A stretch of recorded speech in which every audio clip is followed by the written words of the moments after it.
I always thought the worst thing that could happen before a wedding was cold feet. But nothing prepared me for the moment Claire looked me straight in the eye and told me she was pregnant. Her voice trembled with excitement, while mine froze in my throat, because I knew something she didn't think I'd dare say out loud. I am completely infertile. As she kept smiling, talking about our miracle, all I could hear was the pounding in my ears and the quiet warning echoing in my chest. Something was horribly wrong. Every instinct screamed that this wasn't a blessing. It was a lie wrapped in a celebration. And the worst part wasn't the betrayal itself, but the way she expected me to believe it without question. That was the moment I realized the truth was buried somewhere deeper, darker, and I was about to uncover it. I didn't want to believe my own suspicion at first. The idea that Claire could betray me was something my mind kept trying to reject, but my body already knew the truth, long before my thoughts caught up. Every time she touched her stomach and called the baby ours, a cold shiver crawled up my spine. Her excitement felt rehearsed, almost exaggerated, like someone playing a role they weren't fully confident in. But what broke me wasn't her behavior, it was Mason. My best friend. My soon-to-be best man. Lately, he hovered around Claire a little too naturally, too comfortably, like someone who had already crossed a line and no longer feared being seen. Claire laughed harder at his jokes than she used to. Mason avoided looking at me whenever I entered a room. And whenever the three of us were together, there was a tension, thin but unmistakable, stretching between them. I started noticing small things first. His jacket left over at our place. Her phone turning face down whenever his name popped up. The subtle way they exchanged glances, as if sharing a private conversation in complete silence. I told myself I was overthinking, I was paranoid, I was hurting and imagining things. But suspicion doesn't fade when it feeds on truth. It grows. So I needed proof, real, undeniable proof. I waited for an opportunity, and it came one evening when Mason crashed at my place after a night out with mutual friends. He slept heavily on the couch, completely out. His phone buzzed repeatedly with notifications Claire would later pretend were meaningless. But I wasn't after texts. I slipped quietly into the bathroom and grabbed his toothbrush, carefully sealing it inside a plastic bag. My hands were shaking, not from guilt, but from the terrifying possibility that what I feared might actually be real. The next morning, I reached out to Emily, Claire's sister. She had never liked Mason. She sensed something off about him long before I ever did. When I told her what I needed, she didn't hesitate, didn't judge, didn't question. She simply nodded and said, "Give it to me, I'll take care of it." That moment felt like betrayal against Claire, but also like the only way to protect myself from a betrayal already happening behind my back. Waiting for the results was torture. Every morning I woke up wondering whether the life I had built, the engagement I celebrated, the wedding I planned, was all based on a lie. Claire kept talking about baby names, nursery colors, her cravings, her morning sickness, and every word she said felt heavier on my chest. I watched her closely, but she acted perfectly confident, perfectly calm, perfectly sure the truth would never surface. Meanwhile, I felt myself splitting apart inside, living two realities, one where she was innocent, and another where she wasn't just unfaithful but cruel enough to pretend the child was mine. I prayed the test would clear my doubts, even if that sounded insane. But deep down, I already knew. Sometimes the truth doesn't arrive in a moment. Sometimes it leaks in slowly, filling every corner of your mind until denial has nowhere left to hide. And by the time Emily texted me that the results were ready, I understood something clearly. No matter what the paper said, my life would never be the same again. Emily handed me the envelope in total silence. Her expression alone told me everything before I even opened it. But I still forced myself to tear it open, even though my hands felt numb and the world around me had started to blur. Inside was a single sheet of paper, clean, clinical, merciless. And right there, printed without hesitation, was the result confirming my worst fear. Mason was the father. There was no ambiguity, no error margin I could cling to, no loophole for my heart to hide behind. The truth was absolute. It didn't crash into me all at once. It seeped in slowly, turning my blood cold, draining every emotion until I was left hollow and steady, too steady. I expected rage, but instead I felt clarity, sharp and unforgiving, like my mind had finally stopped lying to me.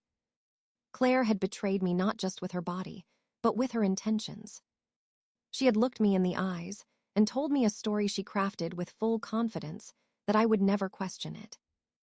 Mason had betrayed me with the casual boldness of someone who believed he was untouchable. And together, they had built a lie big enough to swallow my entire future. But if they thought I would crumble, they underestimated me. Nothing makes a person stronger than being cornered with the truth. I spent the next few hours sitting alone in my car, letting the anger transform into strategy. I thought about confronting Claire immediately, but what would that accomplish?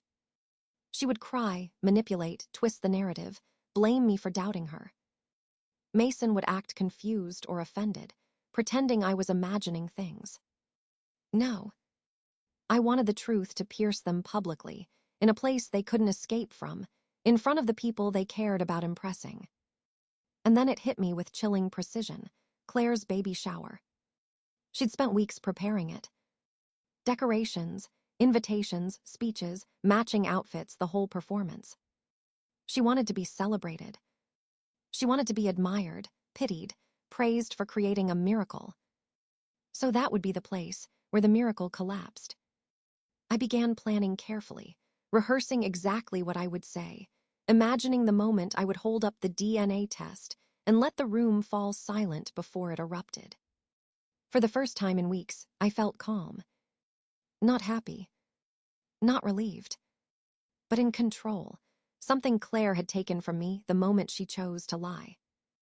I printed copies of the results and tucked them away.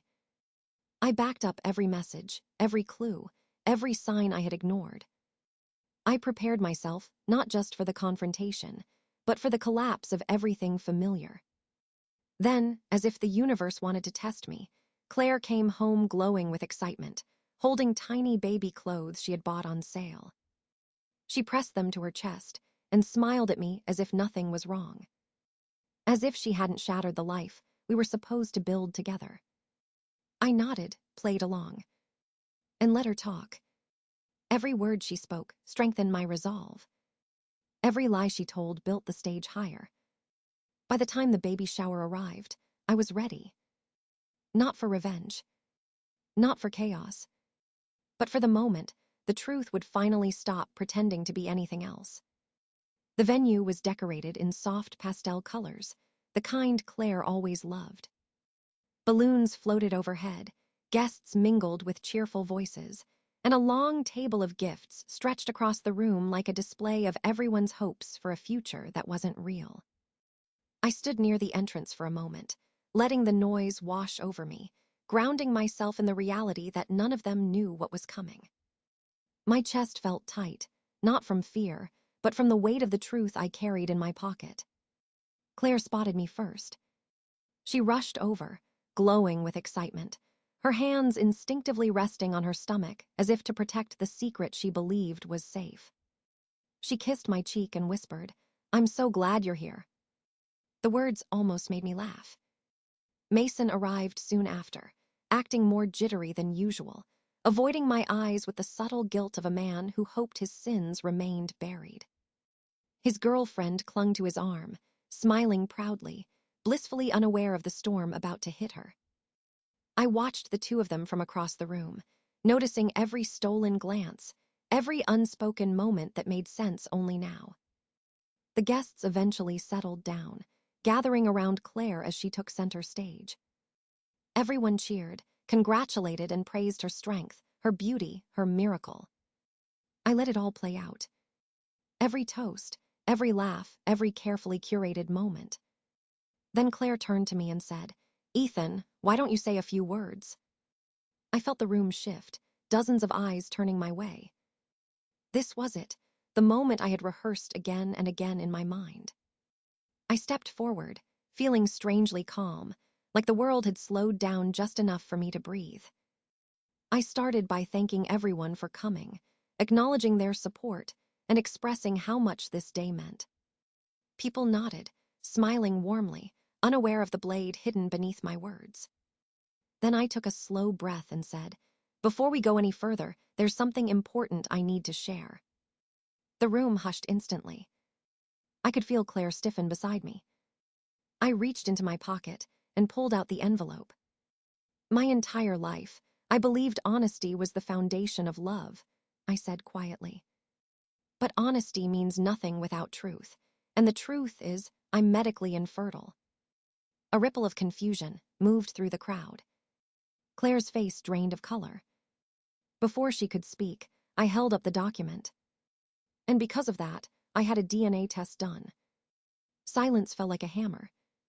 I unfolded the paper, my voice steady and clear. "This child isn't mine. The father is Mason." Gasps erupted everywhere. Claire broke down instantly, grabbing my arm, begging, denying, scrambling for an explanation that no longer mattered. Mason froze, his guilt written clearly across his face as his girlfriend spun toward him in disbelief. Then she slapped him, hard, shouting at him as the room descended into total chaos. Families argued, friends whispered, some people stormed out, others demanded answers. In the middle of the chaos, I stood still, watching the truth tear through the lies like wildfire. For the first time in months, I felt lighter. Not healed, not victorious, but finally free from the burden of pretending. After the chaos of the baby shower, I expected Claire to disappear for a while, to hide from the fallout she helped create. But she didn't. The very next morning, she showed up at my apartment, eyes swollen from crying, wearing the same dress from the night before. She pushed her way inside before I could stop her and collapsed onto the couch, sobbing uncontrollably. At first, she begged. She clutched my hand, swearing she made a mistake, claiming she was scared, lost, lonely, confused. She said the baby didn't change how she felt about me, as if that would magically erase everything she'd done. When I didn't respond, her tone shifted. The tears dried quickly, replaced by sharp accusations. She insisted it was my fault for being distant, for not providing emotional support, for making her feel unwanted. It was astonishing how fast she transformed from guilty to victim. When she realized blame wouldn't break me, her desperation twisted into something darker. She stormed out of my place, and within hours, filed a complaint with HR at my company. She claimed I had been emotionally abusive, controlling, manipulative, anything she could think of to damage my credibility. I received an email requesting a meeting, and for a moment, I felt the old panic rise. But I wasn't the same person I had been before the truth surfaced. I collected every message, every screenshot, every piece of evidence showing our actual interactions. I organized everything chronologically, calmly presented it to HR, and watched their concern shift from me to the disturbing inconsistencies in her claims. Her attempt to destroy my career had failed. But she didn't stop there. Claire moved to social media next. She recorded dramatic TikTok videos with soft music and swollen eyes, telling tens of thousands of strangers how she had been abandoned during pregnancy by a heartless fiancé. She painted herself as the fragile, betrayed mother-to-be, never mentioning Mason's name, never acknowledging the DNA test, never taking responsibility. She gained sympathy fast. But sympathy evaporates when the truth shows up with evidence. I gathered her posts, compared them with time-stamped proof, and publicly shared a calm, factual statement showing DNA results, her messages with Mason, and her contradictory stories. Not insults, not anger, only facts. The internet turned on her almost instantly. Comment sections filled with outrage, disbelief, and disappointment. Her follower count plummeted. Her videos were deleted within hours. As for Mason, he tried reaching out too, sending a series of frantic messages claiming it just happened, that they never meant to hurt me, and that the baby didn't have to ruin our friendship. His words were delusional, dripping with entitlement, as if he still believed he had some place in my life. So I did the same thing I'd done with Claire. I collected receipts. I exposed the lies he told people about me, about Claire, even about the baby. His girlfriend saw everything. She thanked me for showing her the truth and walked out of his life for good.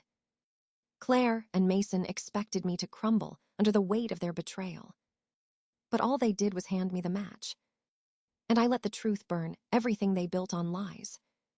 Claire didn't disappear the way most people would after being exposed so publicly. Instead, she doubled down. She began posting vague updates online about pregnancy complications, hinting that the stress from the baby shower had put her and the baby in danger. People who didn't know the full story rushed to comfort her, sending messages of support and promising prayers. But behind the scenes, she was using those same posts to manipulate family members, hoping they'd pressure me into coming back. When that didn't work, she took it even further. She launched a GoFundMe, claiming she needed help with emergency medical bills and single mother expenses. The page was filled with emotional language, dramatic photos, and a story carefully crafted to make her look like a tragic victim abandoned by a cruel fiancé. Money began pouring in. But the lie didn't last long. Someone recognized her from the viral posts about the DNA test and exposed the fundraiser as fraudulent. Screenshots spread quickly, and the platform flagged her account for investigation. The donations were frozen. Her credibility crumbled even more. Meanwhile, her family reached out to mine, insisting we all meet for the sake of the child. They claimed mistakes had been made, but that the baby deserved a stable family. It didn't matter that the child wasn't mine. It didn't matter that I had been lied to repeatedly. In their minds, the best solution was for me to swallow everything and play the role they wanted. My parents reluctantly agreed to the meeting, hoping for closure. I went because I needed them all to see the truth in its entirety. The living room was tense when we arrived. Claire's mother looked distraught, her father furious, and Claire herself acted fragile, speaking in a soft, trembling voice as if she were moments from fainting. Her family begged me to step up and do the right thing. Claire sobbed about feeling abandoned, about being overwhelmed, about fearing for the baby's future. But their performance fell apart the moment I placed a folder full of evidence on the table. Inside were printed screenshots, the DNA test, messages between Claire and Mason, timestamps from her lies online, and proof of her fraudulent fundraiser. I spoke calmly, explaining each piece. No yelling. No drama. Just truth. Claire's face turned pale. Her father's anger shifted instantly, from me to her. Her mother covered her mouth in shock. The room erupted into arguments, accusations, and heartbreak. But I stayed silent, letting them finally see what I had been living with. Then I revealed one more thing, messages where Claire and Mason insulted each other behind the other's back. They weren't partners in love. They were partners in deceit, each using the other for attention, validation, or escape. The revelation shattered whatever illusion their families still clung to. By the end of the meeting, everyone was drained. The relationships between our families were fractured beyond repair. No apologies were given. No reconciliation was offered. The trust that once existed had collapsed completely, leaving only the jagged remains of something that could never be rebuilt. And as I walked out of that house, I realized something simple and liberating. The destruction wasn't mine to carry anymore. It was theirs. After the disastrous family meeting, everything unraveled for Claire and Mason faster than even I expected. Their perfect facade didn't just crack, it disintegrated. Word about the fraudulent GoFundMe spread through our community, and people who once defended Claire now openly criticized her. The platform sent her official notices about the investigation, and she scrambled to delete posts, hide evidence, and spin new stories, but it was too late. Her own coworkers unfollowed her, friends distanced themselves, and even acquaintances commented that they felt betrayed by her manipulative behavior. Meanwhile, Mason wasn't faring any better. He had moved into his mother's basement temporarily until he sorted things out, but the tension inside that house was unbearable. His mother, furious about the scandal, constantly lectured him about responsibility, shame, and what it meant to be an adult.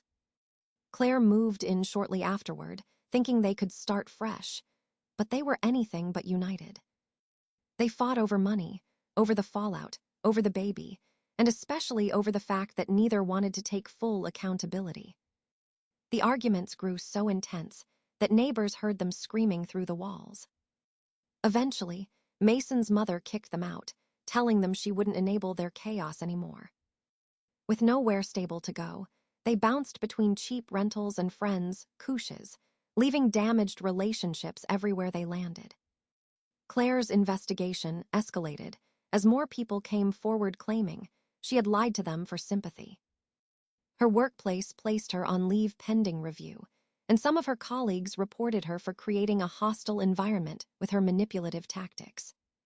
She tried posting more videos online, but every attempt was flooded with comments calling her out, reminding her of the truth she tried so hard to bury. The world she crafted with lies was collapsing from every direction. And for the first time, she felt the weight of what she had done. While their lives spiraled downward, mine moved in the opposite direction.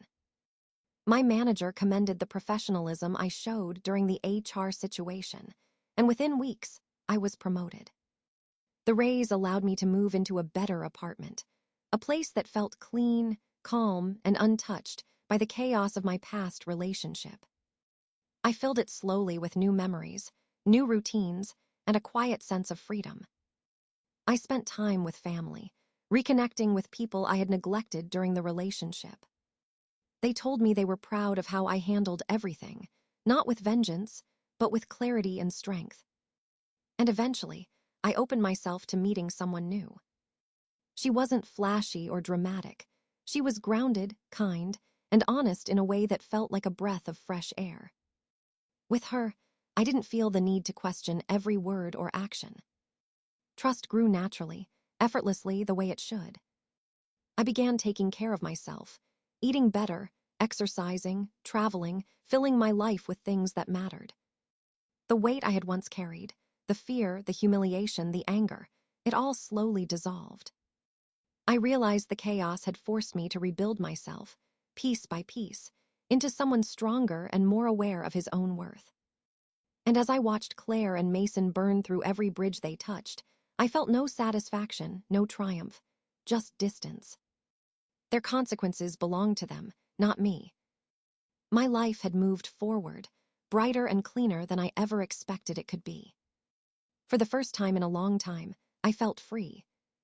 Here is the detailed ending, tilde 200 words, each sentence on a new line. In the end, the tangled emotions, painful confrontations, and broken assumptions leave everyone involved standing at a crossroads. The truth, once buried beneath misunderstandings and fear, is now fully exposed, forcing each person to face the consequences of their choices. Some relationships fracture beyond repair, while others begin to rebuild on a foundation stronger than before, shaped by honesty and renewed understanding. The characters who once felt trapped by silence now discover the relief that comes from speaking openly, even when the truth hurts. The weight they carried for so long finally begins to lift. The journey they traveled was not easy, filled with doubt, regret, and unexpected revelations, but it leads them to a place where clarity replaces confusion. They learn that healing does not come instantly, but begins the moment they decide to stop running from what scares them. As they step forward, they do so with a deeper awareness of themselves and of the people they care about. The ending is not about perfect resolutions, but about growth, acceptance, and the courage to move into the future with a lighter heart. And with that, their story closes, leaving behind lessons shaped by both love and loss.